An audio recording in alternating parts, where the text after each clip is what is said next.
சொன்னால் தான் அவங்களுக்கு தெரியும். அதை பிடிச்சிட்டு படிக்காதவங்களாம் என்ன பண்ணுறாங்க, ஸ்தோத்திரம் பண்ணுறாங்க. சரிங்களா, ஸ்தோத்திரம் பண்ணுறாங்க. ஒவ்வொருத்தரும் ஒவ்வொரு நாளைக்கு 5000 ஸ்தோத்திரம் பண்ணுறாங்களாம். அப்போ ஒரு பாஸ்டர் சொன்னார் பாருங்க, அப்பா எனக்கு இப்போ சொல்லும் போதே எனக்கு உடம்பு இருக்குது. என்ன சொன்னார் பார்த்தீங்களா, அந்த அம்மாவுக்கு படிப்பறிவு இல்லை, அதனால் கல் இருக்குது பார்த்தீங்களா, சின்ன சின்ன உருண்டை கல், அந்த கல் ஒரு 100 கல் எடுத்து எண்ணி ஒரு பாத்திரத்தில் ஒரு டப்பாவில் போட்டு வச்சுக்கோங்களாம். அப்போது அடுத்த ஒரு டப்பா காலி டப்பா, ஸ்தோத்திரம் ஸ்தோத்திரம் ஸ்தோத்திரம்னு இந்த 100 ஸ்தோத்திரம் இந்த கல் எடுத்து அதில் போடுவாங்களாம். அப்போ என்னாச்சுங்க, ஃபுல்லாக அது நிறைஞ்சோடனே 100 மறுபடியும் எடுத்து இந்த பக்கம் வச்சு மறுபடியும் பார்த்தீங்கன்னா ஒரு நாளைக்கு 5000 ஸ்தோத்திரம் சொல்கிறாங்களா அந்த அம்மா.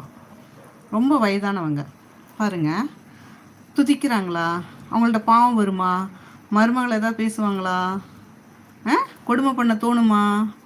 அவங்க எப்படி அவங்க வயசான காலத்தில் அவங்க பரிசுத்தத்தை காத்துக்கொள்கிறாங்க?